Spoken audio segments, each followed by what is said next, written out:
Director Wes Craven has kept audiences on the edge of their seats for more than 25 years, but the director of such hits as Nightmare on Elm Street and Wes Craven's new Nightmare has not always been involved in the film industry.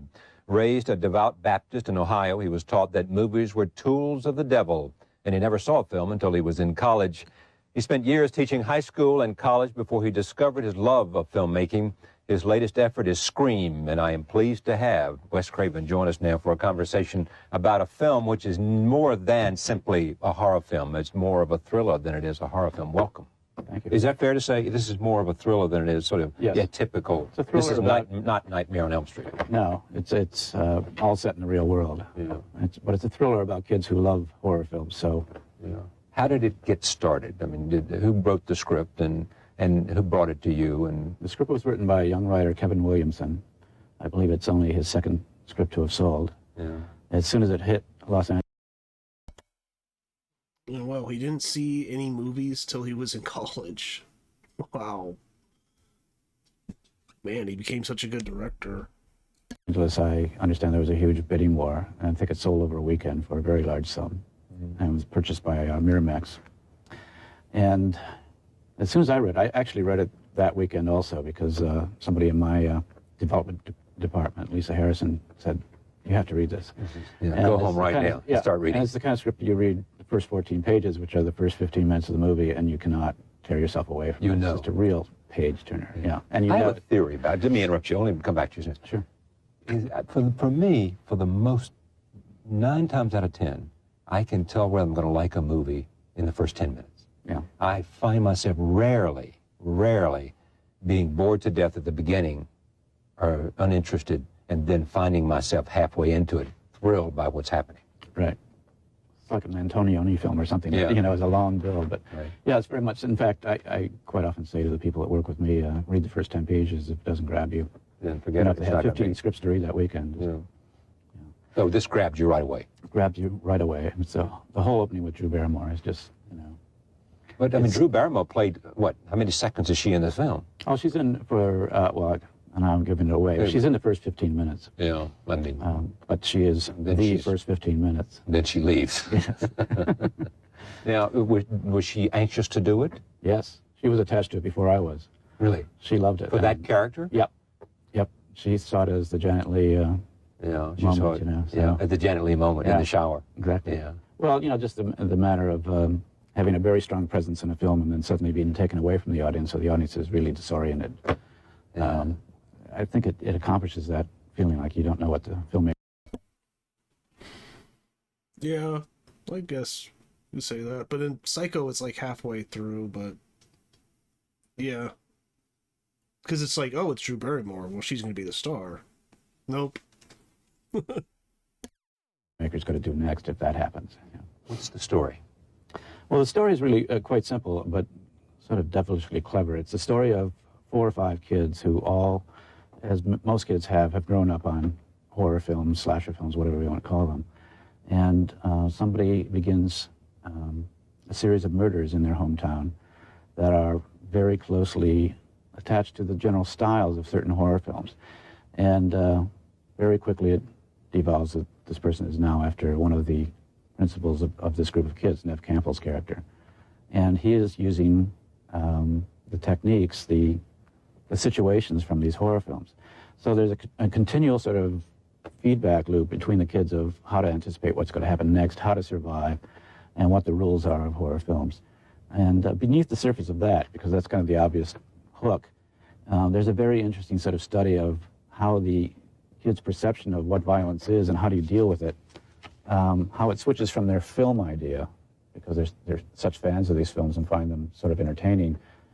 They have to sort of change everything to account for it when it actually happens to them in real life. So it's a very interesting sort of film within a film.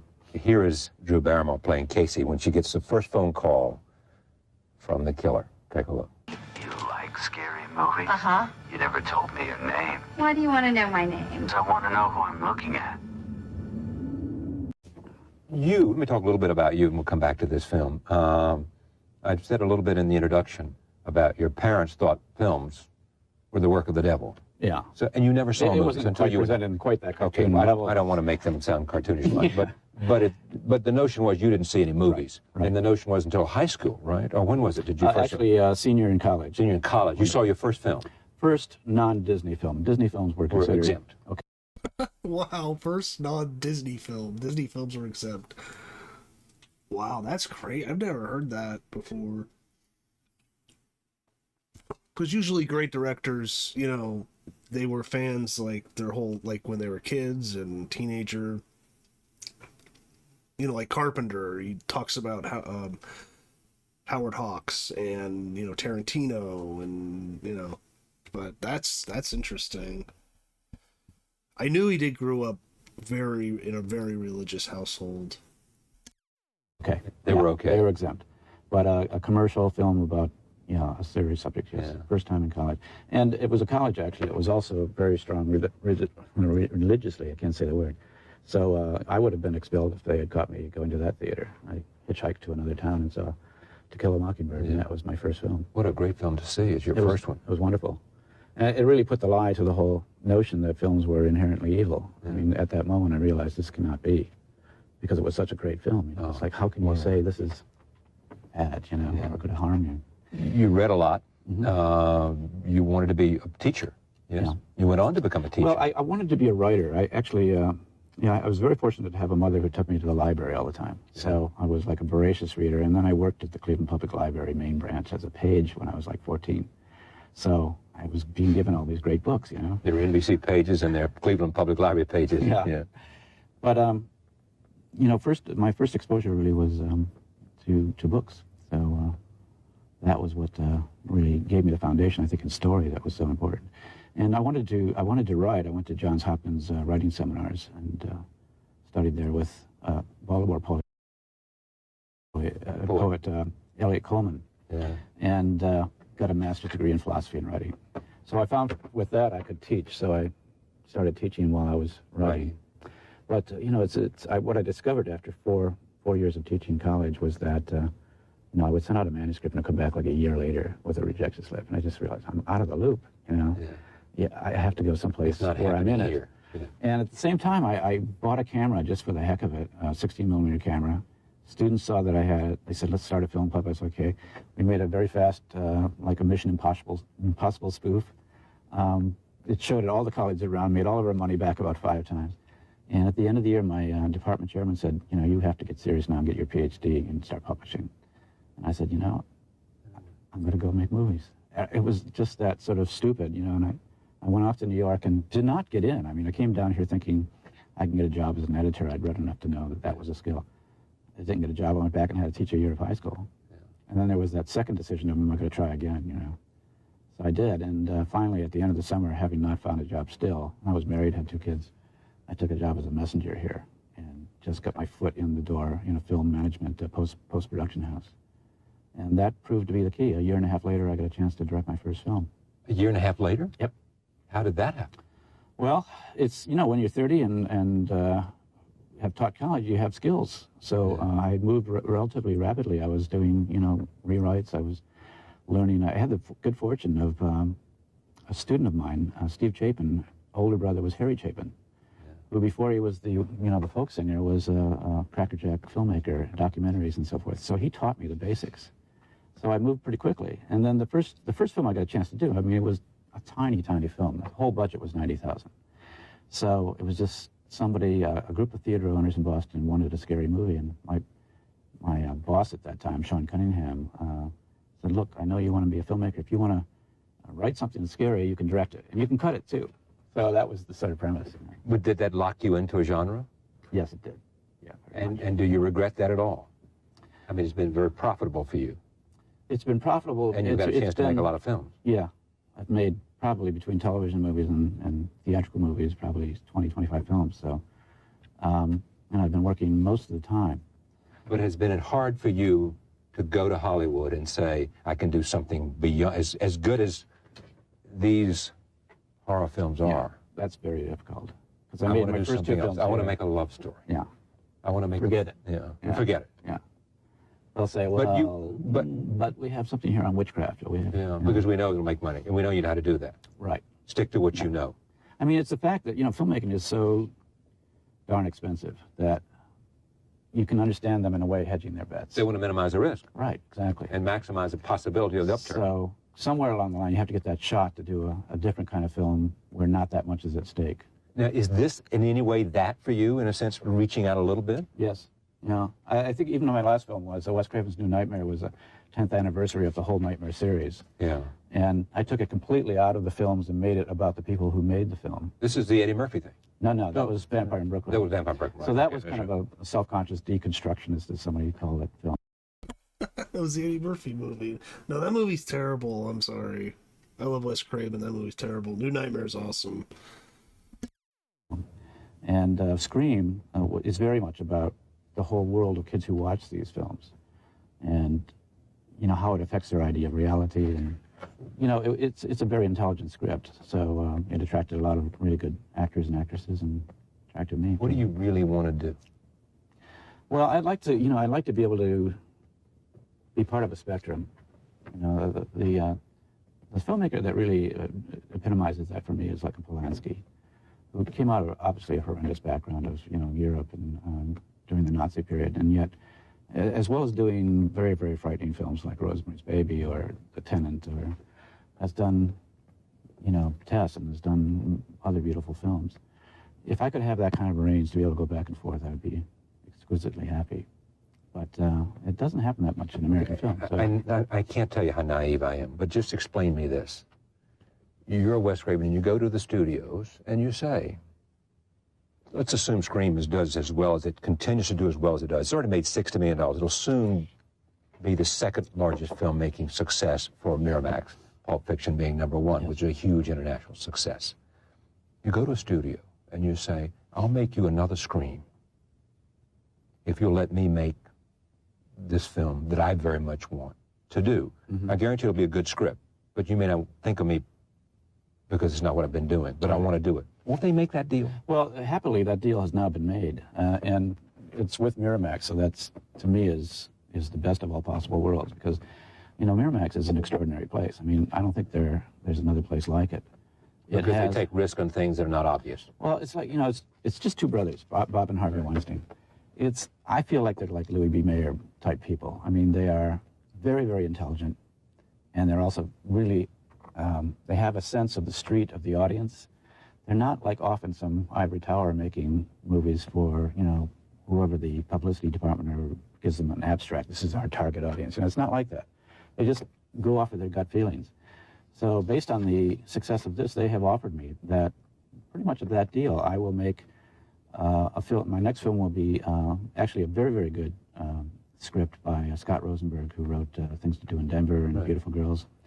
It's somewhat in the genre, but it's a very interesting, quirky thriller. And the second film they're going to allow me to do is probably going to be this, based on the documentary Small Wonders, which tells the story of a New York school teacher of music who teaches classic violin, and the state cuts her program, and she decides with her husband to go on their own savings and continue it. So not only will I be doing another genre film, but I'll be doing a really, really interesting one, a Miramax Dimension sort of one that is, they are the ones that saw a documentary film with commercial values. But I'll also be doing, the second film, which will be, just an art house film. Tell me the secret to thrillers and horror films. I mean, is there, if you're Tom Clancy and I said, what do you have to do to make these things work? He would say to me, you got to have, or John Grisham, you got to have what they do, big bestseller. You got to have authenticity. You got to know something about some subject, whether it's the law or high-tech weaponry. Right. You got to do that to make it different. And then what you have to do is figure out a way to make them turn the page from one chapter to another, to move the action along. Right. What do you have to do to make a horror film? I think horror films are really, and I can only talk about the ones I've made, because I don't go out and study other horror films, but what I think is you're dealing with fear. Basically, you're dealing with fear, and you have to get through to those fears. And in that way, you have to know what people are really afraid of these days, as opposed to even 10 years ago, And then you have to cross the line so that you can elucidate those fears in a way, put them into a film in a way that goes beyond necessarily good taste or what is proper in the society to speak about or what the MPAA feels comfortable allowing you to do. You have to go into those sort of forbidden areas. And so probably off the blocks, you're going to be making a film that's upsetting to adults and to the establishment. But at the same time, we'll have sort of an electric attraction to kids, I would say anywhere from, I mean, I get fan letters from 6-year-olds, but it goes up basically through college, that are, you know, in that sort of transitional period between childhood and adulthood, and are having serious perceptions of what the adult world is like, the scariness of it. Yeah. And yet they have sort of the openness of childhood. And so they're trying to deal with who the parents really are in this new way of looking at things, what the society is like that they're going into, who they are as a body that's changing and, you know, entering into interfaces with girls and everything else. And what are the fears today that were not fears 10 years ago? Or what are the new fears? Well, I think it's been evolving much more and more towards the sort of deadliness of the adults.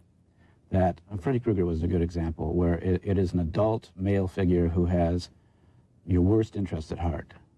And in that sense, it's like a lot of the kids I talk to say, well, you know, here we are, we don't know what we want to do with our lives because it's sort of an end game anyway. The world's running out of resources. The adults have totally screwed it up. Everything's polluted, you know, and animal species are dying out, the biggest die-offs in Simplicity or something like that. You know, so they have the feeling like the adults have sort of taken whatever they could get and screwed the kids. So there's this perception that sort of the adults are crazy, you know, and that is a very strong one. So, you know, that sort of, that figure that is older than you and knows much more than you, but really is taking his amusement from getting you, is very, very frightening to kids. Now, there's a story that I've heard about you, and I don't know it well, so you got to tell me, help me. You and your brother, I think, you look down, you have and you see somebody, a man and a cat, on the street. Yeah. And you imagine that he comes to knock your door. No, that part wasn't imaginary. He did that. Yeah, if my brother was asleep in a different room, I was probably 9 years old and heard this sort of scraping, muttering footsteps outside my window. It's nighttime. Night, Cleveland, Ohio, right. Living in a second-story apartment, and I looked through my window. Is it raining? Is there a street light? Street lights, long shadows. Yeah. But this man mumbling sort of stopped and looked directly up into the window. And I thought I was completely hidden by the darkness in my room, and just fixed his eyes on me. And you know, it was just one of those things like he somehow knew me.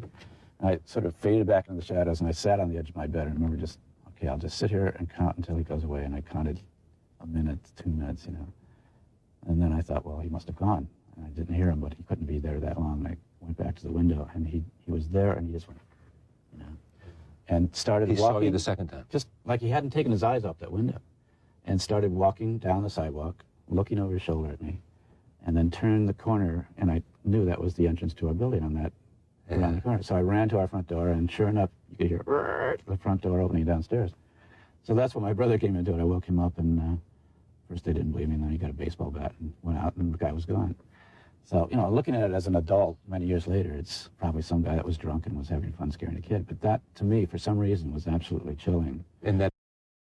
and that... I think he was kind of dressed like Freddy Krueger, too, right? So... Wow, and then did you say he opened the door and was going to go into their apartment? Oh, that's kind of weird. That became Freddy Krueger. That sort of adult that took his delight in scaring a kid, yeah. Let me take another look at a clip from Scream. Here it is. This is when Randy, Jamie Kennedy, explains the rules of how to stay alive in horror films, remembering the horror films are a part of the script, a part of the storyline in Scream. Here it is. Yeah, sure. I'll be right back. Can you go too far? Can you make it too gory, too violent, too something, too scary? I don't think you can make it too scary because, I mean, just by the situation, nobody is being led into these theaters, you know, in shackles. Everybody can get up and walk out. They come for a thrill. Well, they come to be scared. They come for something happens in these films. They come for escape, don't they? I'm not sure. This certainly isn't like a Disney movie where you come out just feeling like all's well in the world or everything's hunky-dory, but they do come for a relief. But it's a film that grabs you and shakes you, there's something which takes you away from popcorn. Well, you know, I think, you know, people often ask me, you know, why do people want to go and be scared? And my answer is that people don't want to go and be scared. They are scared. That we have resident fears, you know, from real things. I mean, let's not forget real life, you know. So the reason I think this works for kids is that those fears are evoked in these movies and brought out in the course of a story in a way that it has some resolution at the end. Thanks for coming. Great to see you. It's been a pleasure. Thanks. Wes Craven. So that's a great interview.